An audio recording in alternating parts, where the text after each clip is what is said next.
Oh, Jamar Chase with the dive.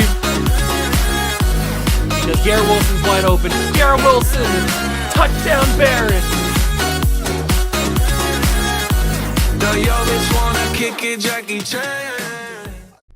What's going on, guys? Welcome back to another video in the World of Juice channel, and welcome back to another episode of the Chicago Cougars Relocation franchise here on MLB The Show 22, and we are in the playoffs for the second straight season. And not only are we in the playoffs for the second straight season, we are defending our World Series championship, or World Series crown, in this postseason. This is the first postseason as defending champs. So can we go back to back? I sure as heck hope so.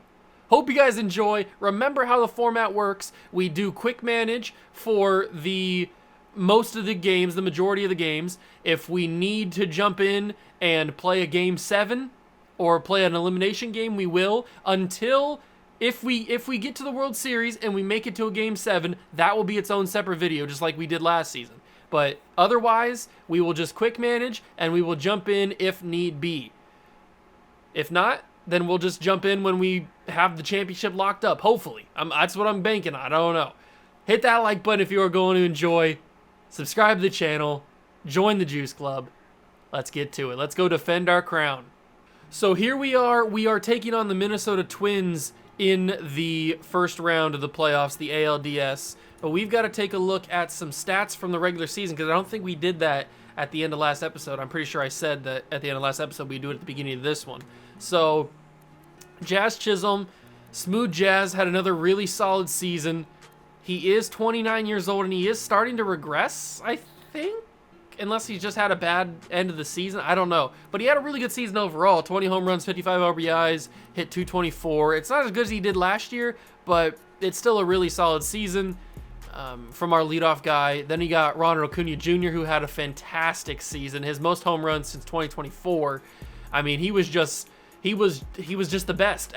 He was just amazing. When every time we played with him, it felt like he was going to hit a home run. So he hit 305. He had a slugging percentage of 629. Just a phenomenal player. Glad that we got him. Austin Riley had another fantastic season, just MVP caliber, and I say that because I think he won the MVP, or at least was in contention for it. 48 home runs, 124 RBIs, 313 average, had a 606 slugging, just an absolute phenomenal player. What a phenomenal season. Speaking of phenomenal seasons, 43 home runs and 120 RBIs for Yordan Alvarez, hit 339. We talked about how this is probably going to be his final year here in the club because he's just going to cost too much money. His contract is a little bit too much for us. We'll make that decision in the next episode. I don't know for sure if he's going to be out the door at the end of the season, but he's definitely one of the top candidates. But he had a wonderful season. Julio Rodriguez had a good season here in Chicago. I enjoyed what he did. He did a really, really good job. 262. Could be a little bit better, but he did good enough for the reps that he was given. He is coming up to be a free agent, so that's one of the reasons why Yordan is probably out the door. Scott Everett is out the door. He's not expensive, but either he's going to be on the bench or we just don't sign him again, or maybe we sign him and trade him. I don't know. I didn't click with him as the DH. We need to go and find a new DH to be in that position next year. Oneil Cruz, and maybe they're already on the team. I don't know. We got a couple guys that could be DHs. So Oneil Cruz had another really good year. 15 home runs, 74 RBIs, 239 average. Good year for Oneil. He's never going to be that type of guy where he's driving in like 100 plus RBIs and has like 25 to 30 home runs. He's never going to be that guy. This is around the range of what he's going to do, except for like outlier years like 2024 or 2022. Those are the kind of years where it's outliers. This is more in the range of what Oneil Cruz is as a player. MJ Melendez in his first season as the full-time starter behind the plate had a really good year. His best year as a pro. Very, very good year. Glad to see that he is hopefully becoming a mainstay behind the plate, although he is 28 years old now at this point. And then Spencer Torkelson, looking to defend his title as the postseason MVP. 31 home runs, 87 driven in, just a wonderful season. His best since he's been here in Chicago and since he's been in the majors. A fantastic season. Not his best season slugging, but average-wise, but it is a fantastic season nonetheless. So that is all of our starters. Jackie Salazar played a little bit, had a pretty good season. I'm very curious to see how good he ends up becoming because he had a really good season here.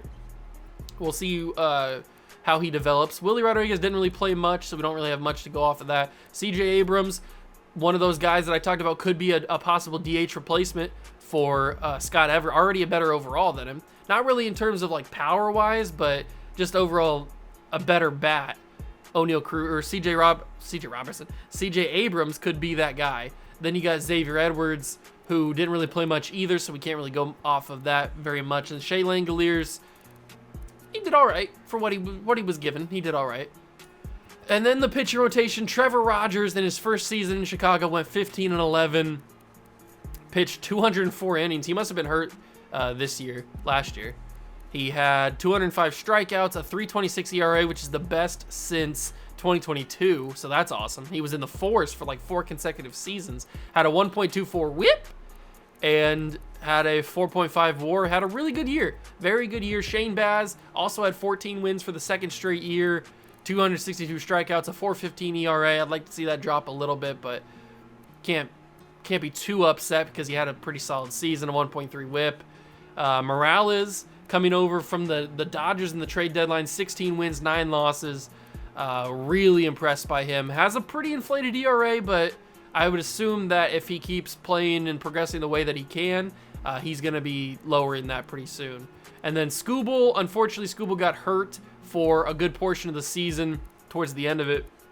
So that's why his numbers don't look as good as everybody else's. But when he was playing, he was a very, very useful pitcher for us, very consistent, very reliable. And then Jackson Jobe, 14-9. Obviously, he comes in to fill the spot of Shohei Ohtani, who we let walk, or we traded him at the deadline for Morales. So that is why Jackson Jobe gets to be in the starting rotation. Plus, he gets to be in the starting rotation because Skubal was hurt for a little portion of the year. So then that's why he gets to be there. Robert Suzuki, 10-7. Good year from him. I'd like to see the ERA drop down, but he was in the bullpen, so he didn't really get a whole lot of opportunities. Max Meyer didn't really get to do much because he just got called up. Yamamoto, it's a whatever season for him. Johnny Richardson, 2 blown saves, 0-1, not great. Evan McMahon, 2-2, had 1 save, 5 blown, 2.62 ERA. Not much I can do there. Doyle Atkinson, impressive. 0.75 ERA, and then Ronaldo Lopez had 43 saves, 6 blown. He was credited with 5 losses. That's kind of upsetting, but a 2.87 ERA is not bad. All right, that is our stats for the year. It is time to simulate to the postseason. We've got something to do in the thing. Keegan Aiken, doesn't matter. I want to see, did in fact we win the MVP? The American League MVP was Austin Riley. I thought he won it, but I wasn't sure. So it was him and Yordan and Pete Alvarez. Pete Alonso. I think we took a look at this at the end of last episode. This kind of is familiar. So I think we took a look at this. Batting title. Jackson Jobe won a Gold Glove. Hank Aaron Award is Alvarez as well. Alvarez is going to have a good year. He's going to want to get paid. Well, he's already getting paid. He's going to want even more money. Want to rip up that contract. All right, let's take on the Minnesota Twins. Game 1, Trevor Rogers on the mound. It's a loss. Game 2, Shane Baz on the mound. It's a win. There we go. The AA team won the championship. Good for them. Morales on the mound in Game 3 is a loss. Not great. Game 4, Skubal's on the mound. It's a win. So we go to Game 5, Jackson Jobe versus Blazevich, former Cy Young winner, I'm pretty sure. Can we get the job done? I sure as heck hope so. We'll give the nod to Jackson Jobe. I hope that's not a bad idea. I really don't want to go home in round 1. That would be very embarrassing. We'll see what happens here. Can we score some runs? We allow 6 runs in the 3rd. Jackson Jobe is done. Wow. That is not what I expected. 6 runs in 1 inning. 3 more runs. The Chicago Cougars are out in the first round. Wow. 2 more runs in the 7th. We haven't even put up a single run yet. 2 more runs in the 8th. This is unbelievable. This is actually unbelievable.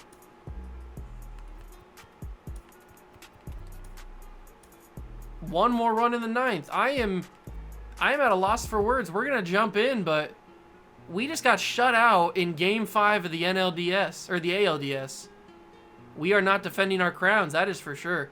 Welcome in, John Shambi, Chris Singleton. Late stages of this one, nobody out. Here we go. I mean, let's just try and scrape together some sort of dignity that we could ever get back. I have no idea what happened in this game. Jackson Jobe, I guess, just wasn't ready for the spotlight.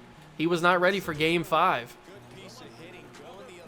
Man, I did not expect this video to be as short as it's gonna be, but there's not much I can do about it. We gotta follow the format of doing the quick manage things, and we lost in Game 5. Unbelievable. They're finally pulling Blazevich. Why not let him go? He's got 2 more outs to get the shutout in Game 5. I guess they want him ready for the next round. Understandable. But still. And we're going to need to do some thinking. We are going to need to take a hard look in the mirror and think about what went wrong. Is it just simply Jackson Jobe couldn't do it? But it wasn't just him, it was Trevor Rogers as well. Both Trevor Rogers, because he pitched a few innings. He pitched probably 3 or 4 innings. Trevor Rogers also disappointed. So, I mean, they scored from, what's the thing? They scored from the 5th inning on. They put up at least 1 run. So, I don't know. I guess the damage was already done because they put up 6 in the 3rd. So, technically the damage was already done. At least we're not going to get shut out. That's nice. Scott Everett does a good job to drive in too and get us some sort of dignity back. We're not going to get shut out in the final game, but we will not be defending our World Series championship. We will not go back and play in the World Series for the 2nd straight year. I told you at the beginning of the season, of this season, I'm pretty sure I said it is really hard to go back to back. At some point, either in the playoff episode of last season, the off-season video, or the first episode of this new season, I said at some point it is really hard to go back-to-back in Major League Baseball. So I was right. I wasn't kidding. I wasn't just making up tall tales. I was, in fact, telling you the God's honest truth about Major League Baseball. And we're going to have to take a hard look in the mirror in this offseason, figure out what we want to do with contracts, figure out what we want to do with our starting rotation. I feel like this entire series, I've never been comfortable with the starting rotation. I've always felt the need to mix and match, and I've never felt like, oh, these are the 5 guys that I feel like we can go to war with. I've never felt that with this series for some reason. I don't know.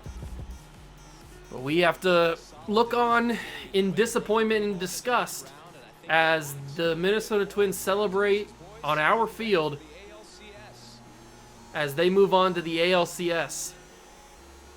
And we go home with an early shower.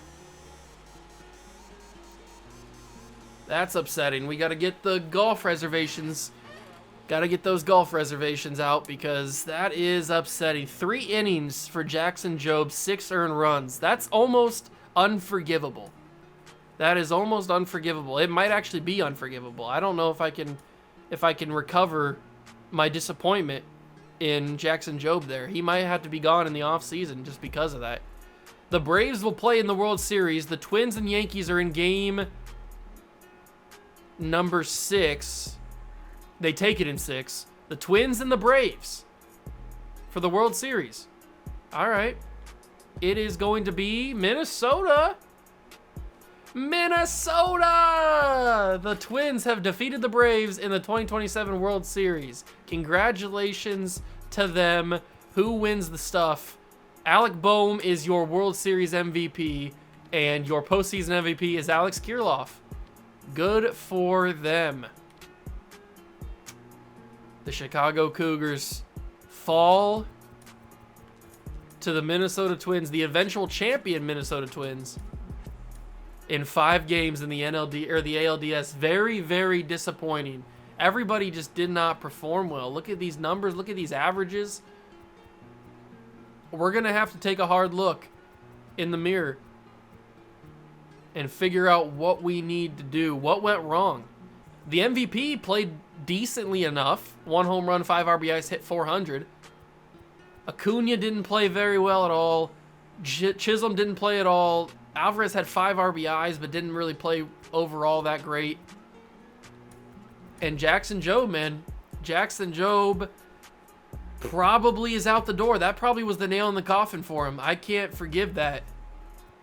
I cannot forgive an 0-1 in the postseason, 3 innings and 18 ERA. I cannot, in 6 earned runs in 1 inning. I cannot forgive that. So, especially when it was in the game that decided our fate and that booted us from the playoffs. So, a lot to discuss in the offseason. You guys do not want to miss it. That is for sure. It is going to be a crazy video. It is certainly going to be a crazy video. There is a lot to figure out. Here is our transcript for 6 years so far in the franchise. Well, 5 years in the franchise. It's about to be our 6th year in year 6 next season. We missed the playoffs 2 years, right? No. This is our 6th season. We're about to start our 3rd contract. That's right. We're about to start our 3rd contract with the Chicago Cougars. So we're about to go to year 7. That's what it is. Because they only show you us 5 years, the past 5 years. So 2022 is out. That's when we went like 60 wins or whatever we had. So we had those 3 bad years where we missed the playoffs. Then we lost in the AL wild card in year 4. Then in year 5, we won the World Series. In year 6, we lost in the ALDS. We have a bumpy history, but we are the 2-time defending AL West division champs. So, or is it AL Central? No, we're in the AL West. We're in the AL West. It is a interesting offseason. I will say that much. You don't want to miss it. Thank you guys so much for stopping by and watching. Obviously not the way that I wanted this to end. I wanted to end with us holding a trophy, obviously, but it is what it is. Offseason's going to be big. What do we do with Yordan Alvarez? What do we do with Jackson Jobe? Who's going to be in free agency? Do we have the money to sign anybody? Are we going to have to make trades? It's up in the air. A lot of stuff is going to have to be figured out and talked about in the next episode. So I hope you guys are ready for it. But yeah, that's going to do it for me. Thank you so much for stopping by and watching. I really do appreciate it. If you guys enjoyed, leave it a like, subscribe to the channel, join the Juice Club, and I'll catch you guys in the next one. Peace.